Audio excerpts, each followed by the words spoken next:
তাহলে এই দেখো, ওয়াটার সাইকেল মানে হচ্ছে কি জলচক্র, তাই তো? এই জলচক্রটা কি জিনিস? এই যে জল কিভাবে তৈরি হচ্ছে, প্রথমে মেঘ হচ্ছে, মেঘ থেকে বৃষ্টি হচ্ছে, বৃষ্টির থেকে আবার জলটা বাষ্প হচ্ছে, এই যে চক্রটা, এটা হচ্ছে জলচক্র।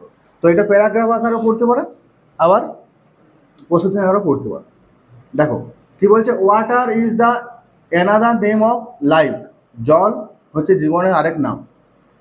The total amount of water in earth is constant, এই পৃথিবীতে জলের যে টোটাল পরিমাণ সেটা কনস্ট্যান্ট মানে স্থির, মানে জল বাড়বে কোনো কমবে কোনো, যতটা আছে ততটাই থাকবে। Water can not die but changes its form, জল কি হয় কখনো শেষ হয়ে যায় না, কিন্তু জলের যে গঠন সেটা চেঞ্জ হয়, কখনো বরফ, কখনো বাষ্প, কখনো তরল থাকে। Water cycle is one of the most interesting cycle in nature, প্রকৃতির যে বিভিন্ন চক্র আছে তার মধ্যে জলচক্রটা হচ্ছে একটা অন্যতম ইন্টারেস্টিং চক্র। At first water evaporates from water bodies such as pond, river, lake, sea, ocean, soil etc. প্রথমে কী হয়, জল বাষ্পীভূত হয়, বাষ্প হয়। কোন কোন জায়গাতে বাষ্প হয়? পুকুরের জল বাষ্প হয়, নদীর জল বাষ্প হয়, হ্রদের জল বাষ্প হয়, সমুদ্রের জল বাষ্প হয়, মহাসাগরের জল, মাটিতে যে জল থাকে মানে মাটির নিচে যে জল থাকে বা মাটির উপরে যে জল থাকে সেই জলগুলো বাষ্পীভূত হয়।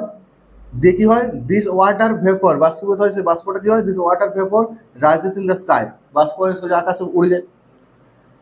এরপর কি হচ্ছে, আকাশে উড়ে যাওয়ার পরে after that it becomes heavy in the sky, তারপর আকাশে গিয়ে এই বাষ্পটা ভারী হচ্ছে, হালকা হচ্ছে বলতে বাষ্প হয়ে উঠেছিল, ওখানে যে ভারী হচ্ছে, কেন ভারী হচ্ছে না, as it comes contact with cool air, উপরে ঠান্ডা বাতাস রয়েছে, ঠান্ডা বাতাসের সংস্পর্শে এসে এই বাষ্পটা ভারী হচ্ছে।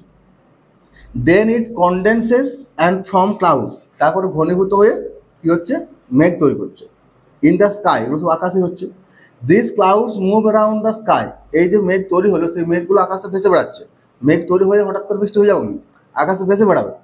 অ্যান্ড কালেক্ট মোর ভেপার্স, আরও যত জলীয়বাষ্প উঠছে সেগুলো সংগ্রহ করে করে কী হয়, অ্যান্ড গ্রো ইন সাইজ, সাইজে বড় হয়। প্রথম মেঘটি ছোটো থাকে, আরও জলীয়বাষ্প সংগ্রহ করে আরও বড় হয়, দিয়ে যত বড় হবে তত বেশি ভারী হবে। As a result this clouds become heavy, তার ফলে কী হয়, এই মেঘগুলো ভারী হয়।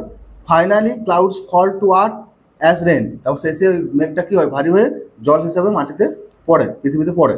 The rain water enters into the pond, এই যে বৃষ্টি হলো, বৃষ্টির জলগুলো আবার সেই পুকুরে গেল।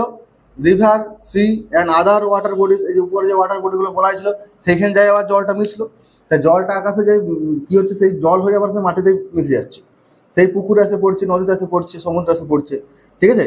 In this way the water cycle goes on, এইভাবে জলচক্র চলতে থাকে। মানে প্রথমে জলটা বাষ্প হয়, দিয়ে উপরে যে ঘনীভূত মেঘ সৃষ্টি হয়, মেঘ থেকে কী হয়, মেঘটা থেকে বড় সাইজ হয়ে আবার বৃষ্টি হয়, যে আবার সেই পুকুর নদীতে পড়ে, তাই জল এইভাবে অনবরত চলছেই, বড় কিনা।